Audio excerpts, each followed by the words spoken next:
하나님 말씀 봅니다. 하나님 말씀 사무엘상 12장 19절에서 25절까지입니다. 사무엘상 12장 19절에서 25절까지 같이 읽겠습니다. 모든 백성이 사무엘에게 이르되 당신의 종들을 위하여 당신의 하나님 여호와께 기도하여 우리가 죽지 않게 하소서. 우리가 우리의 모든 죄에 왕을 구하는 악을 더하였나이다. 사무엘이 백성에게 이르되 두려워하지 말라. 너희가 과연 이 모든 악을 행하였으나 여호와를 따르는 데에서 돌아서지 말고 오직 너희의 마음을 다하여 여호와를 섬기라. 돌아서서 유익하게도 못하며 구원하지도 못하는 헛된 것을 따르지 말라. 그들은 헛되니라. 여호와께서는 너희를 자기 백성으로 삼으신 것을 기뻐하셨으므로 여호와께서는 그의 크신 이름을 위해서라도 자기 백성을 버리지 아니하실 것이요 나는 너희를 위하여 기도하기를 쉬는 죄를 여호와 앞에 결단코 범하지 아니하고 선하고 의로운 길을 너희에게 가르칠 것인즉 너희는 여호와께 너희를 위하여 행하신 그 큰 일을 생각하여 오직 그를 경외하며 너희의 마음을 다하여 진실이 섬기라. 만일 너희가 여전히 악을 행하면 너희와 너희 왕이 다 멸망하리라. 아멘. 어제는 이스라엘에 베푸신 하나님의 그 구원의 은혜를, 구원의 역사를 회상하면서 하나님께서 그렇게 이스라엘의 왕으로서 이스라엘 백성들을 지켜주셨는데도 불구하고 하나님을 저버리고 인간 왕을 요구한 이 백성들의 죄를 사무엘이 책망하고 그것을 하나님이 기뻐하시지 않는다. 그 죄를 하나님이 심판하실 만한 그런 죄라고 하는 것을 이 비가 오지 않는 그런 건기인 때에 우레와 큰 비가 내리는 것을 통해 그렇게 실증했던 그 내용을 살펴봤습니다. 백성들이 이렇게 사무엘의 말대로 그가 여호와께 기도하자 우레가 치고 큰 비가 내리는 이런 초자연적인 그런 자연 이변을 경험하면서 하나님의 진노, 자신들의 죄에 대한 하나님의 진노를 그렇게 목도하면서 두려워 떱니다. 이 당시 그 우레는, 성경에서 우레는 하나님의 심판을 상징하는 그런 심판의 도구로 그렇게 하나님께서 죄를 심판하시는 것을 상징하는 그런 것이기 때문에 그들은 즉각적으로, 또 그렇지 않아도 사무엘이 그렇게 얘기를 하고 또 우레가 치다 보니까 그렇게 두려워하면서 자신들이 죽지 않기를 위해서 하나님께 기도해달라고 사무엘에게 요청을 합니다. 백성들이 이렇게 자신들이 죽지 않게 기도해달라 이렇게 부탁을 한 것은 자신들이 왕을 구하였던 행위가 하나님의 심판에 의해서 죽을 수도 있는 그런 큰 죄악이라고 하는 것을 깨달았기 때문에 그렇습니다. 그렇다면 왜 이스라엘 백성들은 자신들이 직접 하나님께 기도하지 못하고 사무엘에게 기도를 부탁했을까요? 우리가 생각해 볼 수 있는 것은 한 가지는 이스라엘 백성들이 언약을 위반했던 자신들의 죄를 깊이 인식하고 있었기 때문에 그렇습니다. 이 우레가 치고 큰 비가 내리는 그것을 통해서 여호와의 자신들의 그런 죄에 대해서 하나님이 기뻐하시지 않는다라고 하는 것을 이렇게 경험을 하면서 단지 그냥 인간 왕을 구한 그런 죄뿐만 아니라 과거의 그 역사를 돌아보면서 그들이 끊임없이 하나님 은혜를 경험했음에도 불구하고 또 저버리고 우상을 섬기고 이런 이스라엘의 그 반복된 역사를 이렇게 회상하면서 자신들도 바로 그런 죄를 지었다라고 하는 것을, 하나님을 버리고 우상을 섬기는 그런 죄를 지었다라고 하는 것을 깨달았는데, 그런 악과 함께 또 인간왕을 구한 이 죄악을 하나님이 진노하신다라고 하는 것을 이렇게 경험했기 때문에 감히 하나님 앞에 기도할 엄두를 못 냈던 것입니다. 또 하나는 이 사무엘을 이 모세와 같이 하나님과 인간 사이 그런 중보를 하는 그런 존재로 인정을 했기 때문에 자신이 직접 기도하지 못하고 사무엘에게 기도를 부탁했던 것으로 보여집니다. 자, 그러면서 백성들은 자신들의 모든 죄에 왕을 구하는 악을 더했다라고 고백하면서 이렇게 자신들을 위해서 기도해달라고 요청을 한 것입니다. 그러니까 자신들의 모든 죄는 말씀드린 것처럼 그 하나님 은혜를 저버리고 행했던 그런 우상 숭배를 포함한 모든 죄악들, 그거 플러스 이번에는 왕을 구하는 이런 죄까지 더했다. 그래서 하나님께 이제 죽지 않게 해달라고 기도하기를 부탁했던 겁니다. 근데 우리말 성경은 이렇게 번역을 생략했는데, 왕을 구하는 악을 더했다 말할 때 그 왕을 구하는 그 앞에 우리 자신을 위해라고 하는 그런 말이 있습니다. 그러니까 왕을 구한 목적이 우리 자신을 위해, 자기 자신들을 위해서 왕을 구했다라고 말을 하고 있습니다. 즉, 그 이스라엘이 왕을 구하는 것이 지극히 인본주의적인 그런 생각에서 구한 것이라고 하는 것을 이제 그들이 비로소 깨닫게 되면서 이런 고백을 하고 있는 것입니다. 자, 이런 백성들의 이 요청에 사무엘은 두려워하지 말라라고 그들을 위로하면서 그들이 분명 모든 악을 행하긴 했지만 여호와를 따르는 데서 돌아서지 말고 오직 그들의 마음을 다하여 여호와만을 섬기라고 그렇게 권면을 합니다.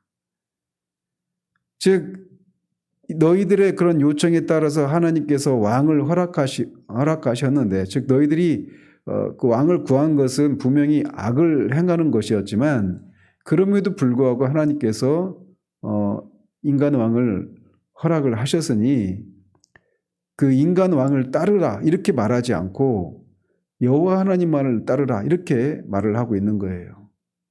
즉 이것을 통해서도 다시 한번 사무엘이 이스라엘이 비록 열방과 같은 왕이 통치하는 그런 왕정 체제이지만 여전히 이스라엘의 진정한 왕은 하나님이심을 얘기하면서 인간 왕을 섬기는 것이 아니라 하나님을 섬겨야 된다라고 이렇게 구별해서 말을 하고 있는 것입니다. 한편 이 사무엘이 어제는 이렇게 그들의 그런 죄를 기억나게 하고 또 그 죄에 대해서 하나님이 진노하신다라고 하는 것을 깨닫게 했을 때 이들이 자신들의 죄를 인정하고 그 하나님의 심판을 대한 그런 두려움을 인식한 후에 이렇게 자신들의 죄를 고백하고 있는 그 백성들에게 사무엘이 이렇게 위로하는 이 방식, 그러니까 죄로 인해서 하나님의 심판에 대해서 얘기한 후에 그들을 안심시키는, 그들을 두려워하지 않도록 위로하는 이런 패턴, 이게 청교도들이 복음을 전한 방식입니다. 그래서 어떤 분은 이 청교도들의 그런 복음 전도 방식을 율법이라고 하는 이 따끔한 바늘로 먼저 이불을 뚫고 지나간 다음에 이 복음이라고 하는 비단실로 이렇게 꿰맨다 이렇게 표현을 했습니다. 즉 율법을 통해서 하나님 앞에 우리가 아무런 소망이 없는 죄인이라는 사실들을 깨닫게 한 후에 그 다음에 예수 그리스도의 십자가의 대속의 복음을 통해서 그렇게 심판 아래 있어도 두려워 떨고 있는 영혼들에게 복음을 전해서 그들을 이렇게 위로하는, 안심시키는 그런 방식의 전도를 했다라는 것이죠. 그렇기 때문에 죄에 대한 인식이 없는, 하나님 앞에 자신이 죄인이고 구원받을 수 있는 자격도 그런 능력도 없다라고 하는 것을 안 후에야 그들에게 비로소 복음으로 인식이 된단 말이죠. 근데 오늘날 이런 방식의 전도가 아닌 후자가 먼저 강조되는, 하나님을 믿으면 먼저 우리가 이렇게 죄의 용서를 받고 또 이 세상에서 우리가 원하는 그런 삶을 살 수 있다는 이런 식의 앞에 우리가 하나님 앞에 아무런 소망이 없는 죄인이라는 사실들을 인식하지 그런 작업들이 없거나 또는 너무나 간과한 채 그냥 바로 복음을 통한 위로를 해주려고 하는 이런 방식의 전도가 전혀 성경적인 방식의 전도가 아니라고 하는 것을 여기서도 우리가 볼 수가 있는 겁니다. 그런 전도 방식이 있다 보니까 회개가 없는 구원이 난무하고 있는 거예요. 사실 그런 방식을 통해서 자신이 구원받았다고 하는 사람들 중에 얼마나 많은 사람들이 진짜 구원을 받았을지는 정말 하나님만이 아시겠죠. 어쨌든 이렇게 여호와만을 섬기라라고 하는 권면에 이어서 사무엘은 이제 여호와만을 섬겨야 될 그런 이유들을 몇 가지를 얘기를 합니다. 그중에 하나는 뭐냐면 돌아서서 유익하게도 못하며 구원하지도 못하는 헛된 것을 따르지 말라. 라고 말합니다. 왜? 그것은 헛된 것이기 때문에. 한마디로 말하면 우상을 섬기지 말라라는 것입니다. 우상은 사람들이 만들어낸 것이고 그 우상은 생기도 없고 걷지도 말하지도 듣지도 못하는 그냥 사람이 만든 그런 목석에 불과하단 말이죠. 그렇기 때문에 인간들이 처한 그런 위기에서 결코 어떤 도움도 줄 수 없고 어떤 그 구원을 베풀 수도 없단 말이죠. 단적인 예가 이미 앞에서 살펴본 이 블레셋 사람들이 섬기는 다곤이 바로 그런 신뢰가 되지 않겠습니까? 다곤은 사람들에 의해서 옮겨져야 하는 그냥 물건입니다. 그냥. 그리고 블레셋에 임한 그 독종을 없애주지도 못했어요. 그러니 그런 것들에게 이런 재산과 마음과 에너지를 쏟는 것은 다 무익하고 헛된 일이기 때문에 그런 거짓 신이 아니라 참 신이신 하나님. 지금 너희들의 눈앞에서 보지 않았느냐. 우레를 그 건기임에도 불구하고 우레를 내리시고 큰 비를 내리시는 만왕의 왕이신 만주의 주이신 하나님, 살아계신 참 하나님만을 섬겨야 된다라고 말을 하는 겁니다. 이어서 사무엘은 이스라엘이 하나님을 섬기는 데서 돌이키지 말아야 될 또 다른 이유를 이렇게 밝힙니다. 여호와께서는 너희를 자기 백성으로 삼으신 것을 기뻐하셨다라고 말이죠. 사무엘은 앞에서 이 우상을 쫓는 일이 무익하고 헛되기 때문에 참되신 하나님을 섬겨야 된다 이렇게 말을 하면서 그 하나님이 어떤 분이신가를 이스라엘 백성들에게 일깨우고 있는 거예요. 그 하나님은 어떤 분이냐? 바로 너희들을 택한 하나님이시다라는 것입니다. 너희들을 하나님의 백성으로 삼으시고 그것을 하나님이 기뻐하셨다라는 겁니다. 그러니 그 하나님만 섬겨라. 이렇게 얘기를 하고 있는 것입니다. 한편 이렇게 하나님께서 이스라엘을 모든 민족 중에서 이스라엘을 택하신 목적은 그들이 그런 택함 받을 만한 자격이나 조건이 있어서도 아니고 또 그들 이스라엘 백성들만을 위해서 이 이스라엘 백성을 택한 것이 아닙니다. 이스라엘의 조상인 아브라함을 택해서 결국은 이스라엘을 택한 것인데 아브라함을 택하실 때 하나님이 아브라함의 후손들만을 위해서 아브라함을 택하신 것이 아니라고 창세기 12장 1절에서 3절에서 말을 하고 있지 않습니까? 너의 후손을 통해서 모든 민족이 복을 받을 것이다. 갈라디아서 4장에서는 그 너의 후손, 그 너의 씨가 바로 그리스도를 가리키는 것이고 그 그리스도를 통해서 유대인과 이방인 모두가 구원을 받도록 하기 위해서 아브라함을 선택하시고 결국 그 아브라함 후손인 이스라엘을 선택하셨다. 성경이 이렇게 말을 하고 있는 것이죠.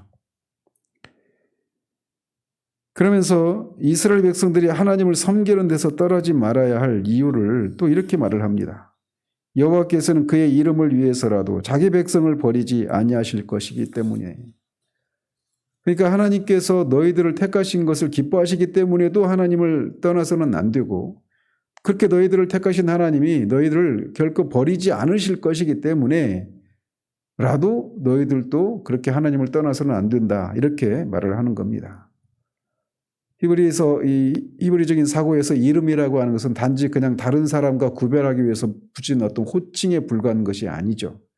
그 이름은 결국 그 존재 자체, 그 인격 총체를 가리키는 겁니다. 그러니까 하나님께서 그 크신 이름을 위해서 이 얘기는 그 하나님의 호칭을 위해서 이런 의미가 아니라 하나님 존재 자체를 위해서, 즉 하나님이 언약에 신실하시고 불변하시는 그런 하나님, 만왕의 왕이시기 때문에 모든 존귀와 영광과 경배와 그런 예배를 받으셔야 되는 그런 하나님의 거룩하신 이름을 위해서 그렇게 너희들을 버리지 않을 것이다 라고 말씀하고 있는 거예요. 우리가 주기도문을 외울 때도 항상 그렇게 얘기하지 않습니까? 하나님의 이름이 거룩히 여김을 받으시기를. 하나님만 거룩함 그렇게 모든 피조물들과 구별되신 그런 분이시기 때문에 그런 거룩하신 하나님의 크신 이름을 위해서 하나님은 결코 이스라엘 백성을 버리지 않으신다. 이렇게 말씀하시는 거예요.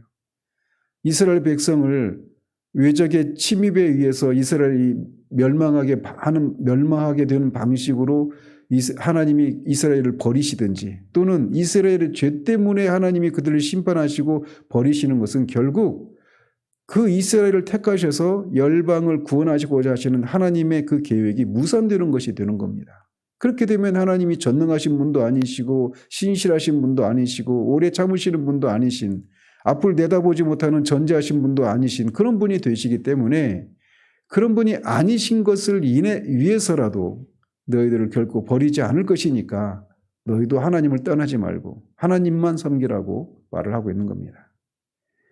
하나님이 이렇게 자신의 크신 이름을 위해서 당신의 백성들을 돌보시고 떠나지 않으신다라고 하는 이것은 우리에게 말할 수 없는 위로입니다. 물론 이것이 우리로 하여금 그렇게 하나님이 한번 택하신 백성들은 결코 어떤 것으로도 버리지 않는다라고 하는 어떤 그것이 진리임에도 불구하고 그것을 오용하는 일들이 있지만 그것을 남용하는 일들이 있지만 그 남용한다고 해서 그게 진리가 아닌 것이 아니죠. 우리가 오늘 또 하루를 살 수 있는 것은 하나님께서 우리 안에서 우리는 시간을 살아가는 존재이기 때문에 우리 안에 무엇이 있는지 그리고 내가 어떤 일을 행할지 어떤 일이 벌어지고 나서야 우리 안에 있는 것이 무엇인지 우리가 어떤 사람인지를 그제서야 알지 않습니까?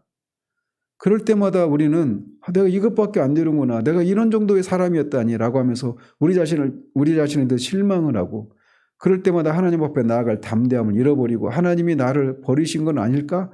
이런 나를 어떻게 하나님이 구원하셨다고 할 수 있을까? 이런 생각이 든단 말이죠. 바로 그 지점에서 사탄이 늘 우리를 참소하고 우리를 넘어뜨리는 그 지점이 바로 그런 생각이 일어날 때인데 우리가 그럴 때마다 기억해야 될 것이 바로 이거예요. 우리의 어떠함 때문에 우리의 성실함 때문에 우리의 그런 믿음 때문에 하나님 우리를 버리시는 것이 아니라 하나님의 크신 이름을 위해서 하나님이 결코 우리를 그리스도에서 안에 나타난 하나님의 사랑에서 우리를 끊지 않으신다라는 것입니다. 외적인 어떤 요인 때문만이 아니라 하나님 자신의 크신 이름을 위해서 결코 우리를 버리지 않으신다. 이렇게 말을 하고 있는 거예요. 자, 이어서 사무엘은 비록 자신이 사사직분을 내려놓기는 하지만 지금까지 늘 그래왔듯이 이스라엘 백성들을 위한 기도를 쉬는 죄를 여호와 앞에 결단코 범하지 않겠다라고 말을 합니다. 뿐만 아니라 선하고 의로운 길을 너희들에게 가르치겠다라고 다짐을 합니다. 이것은 비록 그가 사사직분을 이제 사무엘에게 넘겨서 이 백성들을 직접 다스리는 그런 일들은 하겠지만 여전히 이 백성들을 위해서 제사장으로서 하나님 앞에 중보하고 기도하는 이 일들은 멈추지 않을 것이다. 이렇게 말을 하는 것이고 또 선지자로서 하나님의 뜻을 백성들에게 전하고 가르치는 이 일을 중단하지 않겠다라고 말을 하는 겁니다. 이 일을 우리가 그냥 쉽게 넘어갈 것이 아닌 것이 우리들의 그런 실제 삶을 보면 이것이 결코 쉬운 일이 아니라고 하는 것을 우리가 고백하게 됩니다. 어떤 측면에서 그러느냐? 한번 여러분들이 지금까지 신앙생활을 하면서 여러분 자신이 그리고 또 여러분들의 주변에 있는 사람들을 한번 보십시오. 우리가 교회 안에서 목사가 되었든 또는 여러 가지 교사가 되었든 성가대 대원이 되었든 어떤 교회에서 어떤 곳을 맡고 있을 때 그 자신이 그런 어떤 일들을 교회 안에서 직분을 맡아서 어떤 일들을 맡고 있을 때는 그게 자신의 일이 되어서 그것을 하고 있는 동안에는 그 일에 하나님께서 복을 주시고 하나님이 지혜를 주시고 힘을 주셔서 그 일들을 잘 감당할 수 있도록 해달라고 그렇게 기도하다가 정작 이제 그거를 다 내려놓고 나면 그것을 위해서 기도하지 않는 그런 경우들이 얼마나 많습니까? 목사들의 경우도 그렇잖아요. 은퇴하고 나면 지금까지 자신의 목회에 하나님께서 복을 주시고 하나님이 함께해 주시기를 위해서 기도했다가 그 일을 멈추고 나면 기도하지 않아요. 목사뿐만 아니라 그런 일들이 비일비재하단 말입니다. 왜 그러느냐? 그 일이 내 일이라고 생각했기 때문에 그래서 내가 그 일을 맡고 있는 동안에는 내가 하고 있는 일들이 하나님께서 복을 주시기 위해서 기도한단 말이에요.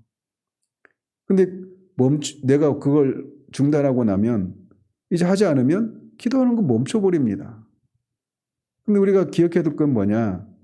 너희들을 위해서 사무엘이 너희들을 위해서 내가 하나님 앞에 기도하는 죄를 중단하지 않겠다. 이렇게 얘기하잖아요. 그러니까 우리가 하나님께서 우리에게 맡기신 이 봉사 직분은 우리를 통해서 하나님이 일을 하시는 거란 말이에요. 그러니까 내가 하고 있는 일이니까 그 일에 복을 주시기를 위해서 기도하는 것이 아니라 나를 통해서 하나님의 일을 해야, 하나님의 일이 성취되어서 하나님의 어떠하심이 드러나야 하기 때문에 그 일에 복을 주시기 위해서 기도해야 된단 말이에요. 기도하는 목적이 잘못된 거죠. 그러니까 그 일이 내 일이라고 생각하고 하기 때문에 내가 그 일을 그만두면 기도도 멈춰버리는 겁니다. 그러나 그 일은 내가 했지만 내 일만이 아니라 하나님의 일이에요. 그렇기 때문에 우리가 하나님이 어떤 여러 가지 사정으로 우리가 어떤 일들을 중단하게 되었을 때 그 후에도 이 사무엘처럼 계속해서 그 일이 하나님의 일이기 때문에 그 하나님의 일이 잘 되기를 위해서, 그리고 그 하나님의 일을 통해서 수혜를 받을 그 하나님의 백성들을 위해서 기도하는 것을 멈추는 그런 일들을 해서는 안 되는 말이죠. 그리고 24절과 25절에서는 앞에 14절과 15절에서 순종의 복과 불순종의 저주에 대해서 언급했던 내용을 다시 반복하면서 그의 설교를 마무리하고 있습니다. 먼저 이스라엘 백성들은 그들을 위해서 하나님께서 행하신 큰 일을 생각하며 하나님을 경외하고 섬겨야 한다라고 말을 합니다.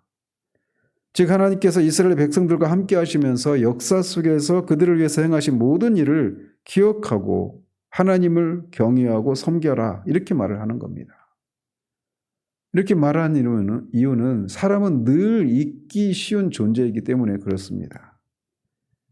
우리는 그것을 이스라엘의 역사 속에서 보게 돼요. 이스라엘의 역사는, 성경에 기록된 이스라엘의 역사는 단지 유대 민족만의 역사가 아닙니다. 그들의 역사는 결국 인간이 어떤 존재인가라고 하는 것을 보여주는 일종의 샘플과 같은 그런 역할을 하는 민족이에요. 그들의 역사인 겁니다. 그래서 이스라엘 역사를 보면서 나라면은 저렇게 하지 않을 텐데 이런 생각을 가져서는 안 되는 거예요. 그들이 바로 우리 자신이라는 것이죠. 이스라엘 역사는 뭘 말해주느냐. 어제도 사무엘이 말했던 것처럼 하나님이 그렇게 끊임없이 은혜를 베푸셨지만 은혜를 경험하고 나서 얼마 지나지 않아서 새로운 위기 앞에서 원망하고 하나님을 떠나고 돌이키는 그런 일들이 계속 반복되는 그런 역사였습니다. 그래서 하나님께서 늘 취하신 방식이 무엇이냐.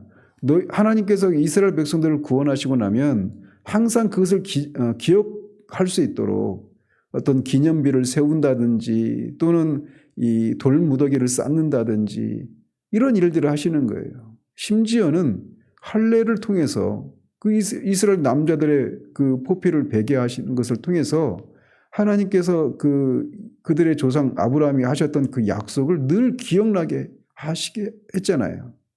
하루도 몇 차례씩 화장실에 갈 때마다 남자들의 경우에는 그 포피를 보면서 나는 하나님과 언약을 맺은 언약 백성이지. 하나님께서 이것을 통해 이 할례 예식을 우리 조상 아브라함에게 그렇게 하라고 명령하셨을 때 주셨던 그 약속이 여전히 우리에게 유효하지. 하나님의 뜻에 순종하지 않으면 이 포피가 잘려나가는 것처럼 나도 하나님의 언약에서 벗어나지. 끊어져 버리지. 이런 생각을 늘 기억날 수 있도록 하기 위해서 몸에다가 그런 흔적을 남겨놓으셨단 말이에요. 그럼에도 불구하고 어땠습니까? 끊임없이 어떤 은혜를 경험했음에도 불구하고 얼마 지나지 않아서 늘 그것을 까맣게 잊고 우상을 섬기고 하나님을 떠나버리는 일들을 끊임없이 반복하지 않았습니까? 근데 바로 그들의 역사가 우리들의 역사라는 거예요. 우리들의 실체라는 겁니다. 그렇기 때문에 과거에 하나님께서 베푸신 은혜를 기억하는 것은 우리 신앙생활에 정말 중요한 것입니다. 신약에서는 그 은혜를 기억하도록 하기 위해서 하나님이 세우신 것이 성찬과 세례죠. 성찬을 통해서 예수 그리스도의 십자가를 통해서 이루어진 일들이 무엇인지, 그리고 그것을 믿는 우리에게 허락하신 것이 무엇이고 또 우리가 받게 될 그 복이 무엇인지를 수시로 우리가 기억할 수 있도록 이것을 기념할 필요가 있는 겁니다.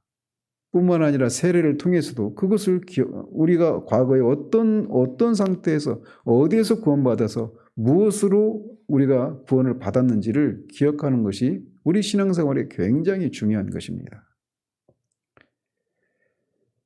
과거에 베푸신 은혜를 이 상기함으로써 하나님께서 변함이 없으신 분이시고 신실하신 분이시기에 새롭게 만난 위기 속에서도 반드시 그분의 이름을 위해서 우리를 버리지 않을 것이다 라고 하는 그 믿음을 발휘하면서 인내하는 그 힘이 이렇게 과거에 베푸신 은혜를 기억하는 이것에서 나오는 것입니다. 마지막으로 사무엘은 이스라엘 백성에게 경고하기를 만약 그들이 여전히 악을 행하면 그들과 그들의 왕도 다 멸망할 것이다 라고 말하면서 이 마지막 설교를 마칩니다. 한마디로 그가 이 고별 설교에서 말하고 있는 내용은 하나님만 섬기라 라는 것입니다. 너희들이 비록 인간 왕을 너희들의 위에 세워놓았지만 너희들이 섬길 대상은 인간 왕이 아니라 오직 이스라엘의 참된 왕이신 하나님 한 분이라는 거예요.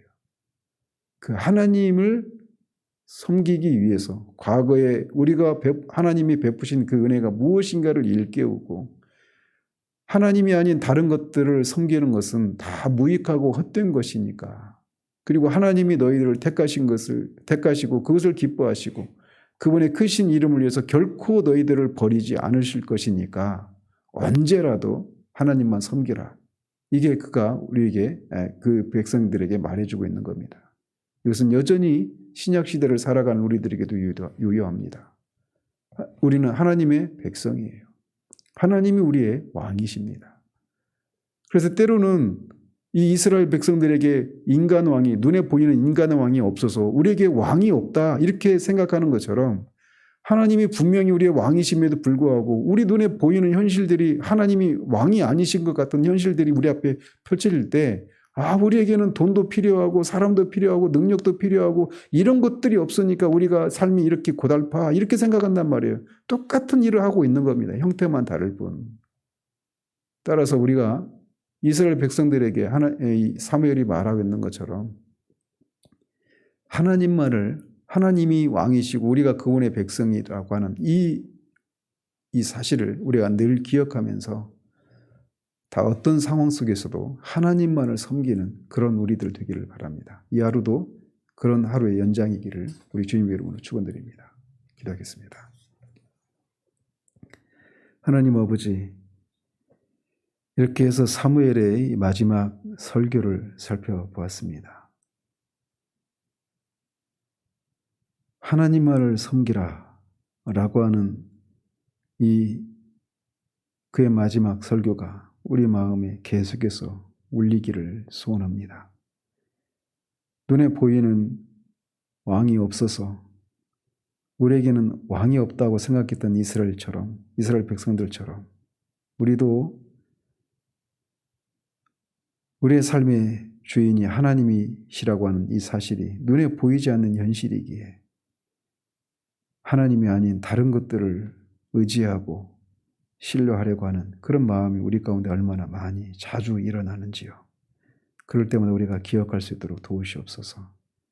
우리가 어디에서 구원을 받았고 그 구원 받은 우리 과정 가운데 하나님이 어떤 일들을 하셨는지 그래서 보이지 않지만 분명히 살아계시고 지금도 역사하시는 하나님이 우리의 왕이심을 우리가 기억하고 새로운 위기 가운데서 보이는 그 무엇을 의지하는 것이 아니라 보이지 않지만 분명히 살아계신 우리의 왕이신 하나님, 우리를 통해서 하나님의 크신 이름이 어떠하심을 입증해 내시기를 기뻐하시는 그 하나님을 위해서 이 하루도 앞으로의 삶도 그렇게 살아가는 우리들 될 수 있도록 도우시기를 원합니다. 예수 그리스도 이름으로 기도합니다. 아멘.